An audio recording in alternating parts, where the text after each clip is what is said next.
Bienvenido a los vigilantes de la web. Investigaciones de impacto. 5 mitos que el cine ha creado sobre el Titanic, el legendario barco que se hundió en su viaje inaugural. Es la trágica historia de la que todo el mundo conoce el final. El Titanic se hunde. Sus últimas horas se han convertido en material para crear un mito, alimentado por las distintas versiones de las películas sobre la historia. Hace 106 años, el colosal barco chocó contra un iceberg a toda velocidad. 2 horas y media más tarde, se hundió en el fondo del Atlántico y por ello murieron más de 1500 hombres, mujeres y niños. La tragedia ha inspirado una serie de películas, documentales y teorías conspiratorias. La película Titanic, dirigida por el estadounidense James Cameron, original de 1997 y reeditada en 3D en 2012, nos recuerda que lo que mucha gente sabe de los acontecimientos de 14 de abril 1912 no proviene de un hecho histórico, sino de la pantalla grande. Insumergible. En la cinta, la madre de la protagonista mira hacia el barco desde el muelle de Southampton, una ciudad del sur de Inglaterra, y señala: así que este es el barco que dicen que es imposible de hundir.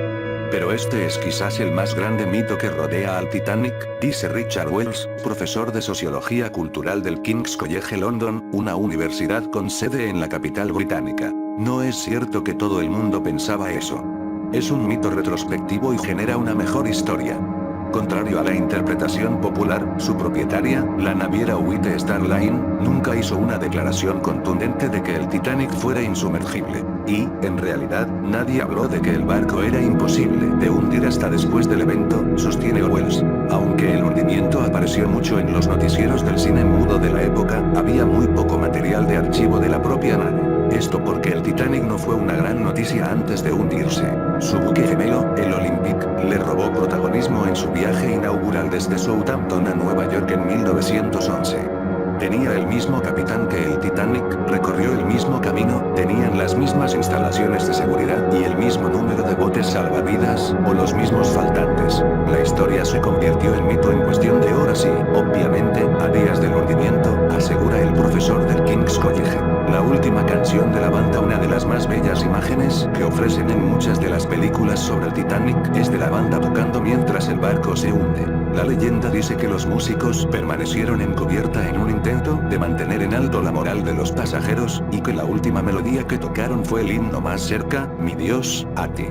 También que ninguno de ellos sobrevivió y se convirtieron en héroes. Simon Callum, curador del archivo del British Film Institute, dice que los testimonios relatan que la banda tocó en la cubierta, pero hay un debate acerca de cuál fue la canción final. El pasajero que recordó ese himno en particular fue lo suficientemente afortunado para salir mucho tiempo antes de que el transatlántico se hundiera.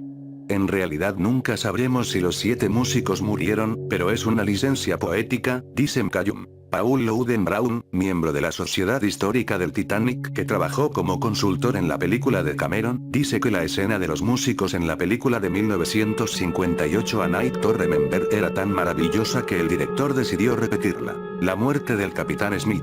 Poco se sabe sobre las últimas horas del capitán Edward J. Smith, pero se le recuerda como el héroe, a pesar de aparentemente no haber atendido las advertencias y no frenar la nave cuando se le informó que había hielo en su camino.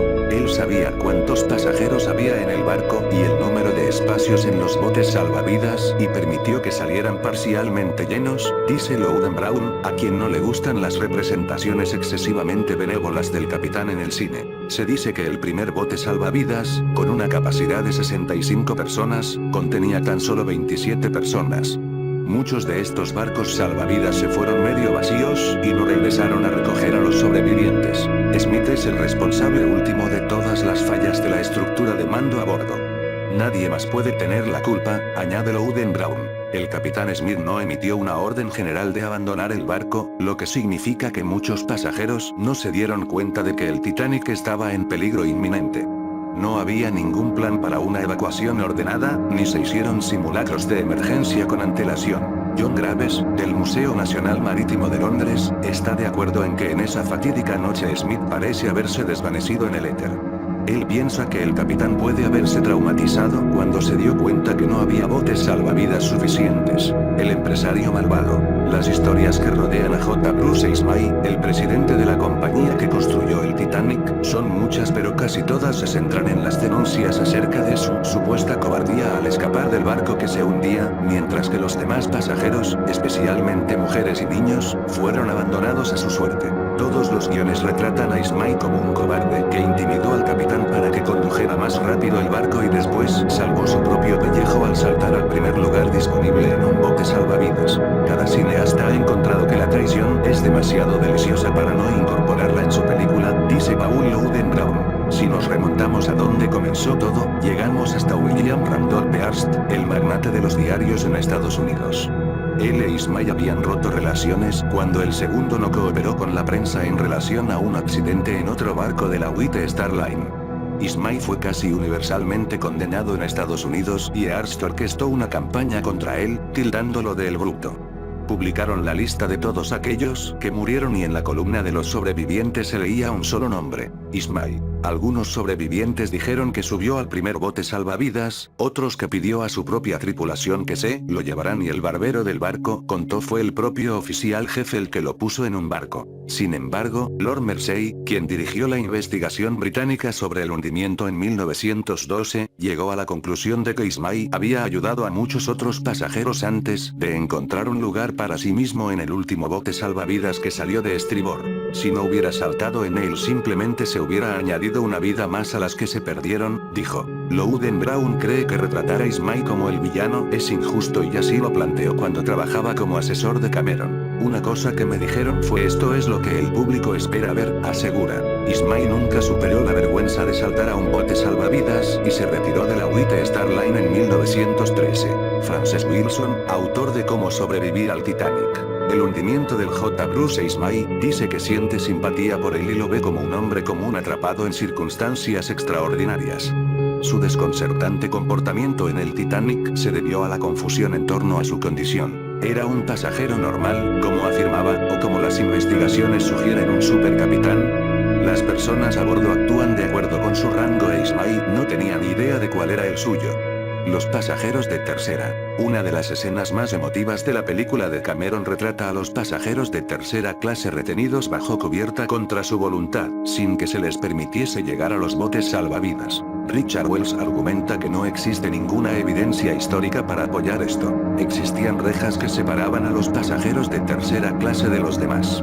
Pero esto no era en previsión de un naufragio, sino en cumplimiento de las leyes de inmigración de Estados Unidos y la temida propagación de enfermedades infecciosas. Los pasajeros de tercera clase incluían armenios, chinos, holandeses, italianos, rusos, escandinavos, sirios y británicos, quienes embarcaron en busca de una nueva vida en Estados Unidos. En virtud de la legislación estadounidense vigente, los inmigrantes tenían que ser mantenidos por separado.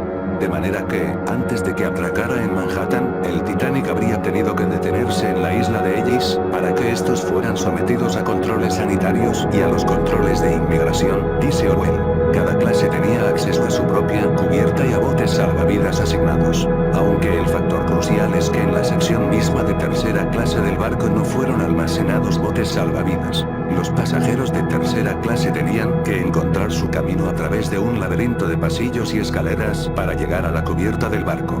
Los pasajeros de primera y segunda clase tenían más probabilidades de llegar a los botes salvavidas situados en la cubierta del barco. El informe que se elaboró tras la investigación británica reveló que el Titanic estaba en conformidad con la ley de inmigración estadounidense en vigor en el momento y que las acusaciones de que los pasajeros de tercera clase fueron encerrados bajo cubierta eran falsas. Mersey señaló que muchos pasajeros de tercera clase fueron reacios a abandonar el barco y a desprenderse de su equipaje y que tuvieron dificultades para llegar a los botes salvavidas. Ninguna de las pruebas presentadas señaló alguna mala intención de obstruir a los pasajeros de tercera clase, sino más bien un descuido provocado por la obediencia ciega a las normas, aunque los resultados siguen siendo fatales. Cuando los botes salvavidas finalmente se bajaron, los oficiales dieron la orden de que las mujeres y los niños debían ir primero. Así, se registró que 115 hombres de primera clase y 147 de segunda dieron un paso atrás para hacer espacio y como resultado murieron. Ningún pasajero de tercera clase ofreció testimonio en la investigación británica, pero estuvieron representados por un abogado, W.D. Arvinson. Este llegó a la conclusión de que no se dio ninguna evidencia en el curso de este caso para fundamentar una acusación de que se realizara algún intento para contener a los pasajeros de tercera clase. Sin embargo, la clase hizo una diferencia. Menos de un tercio de los pasajeros de tercera sobrevivieron, aunque las mujeres y los niños lo hicieron en mayor número en todas las clases, ya que se les dio prioridad en los botes salvavidas. Gracias por vernos. No olvides compartir y comentar.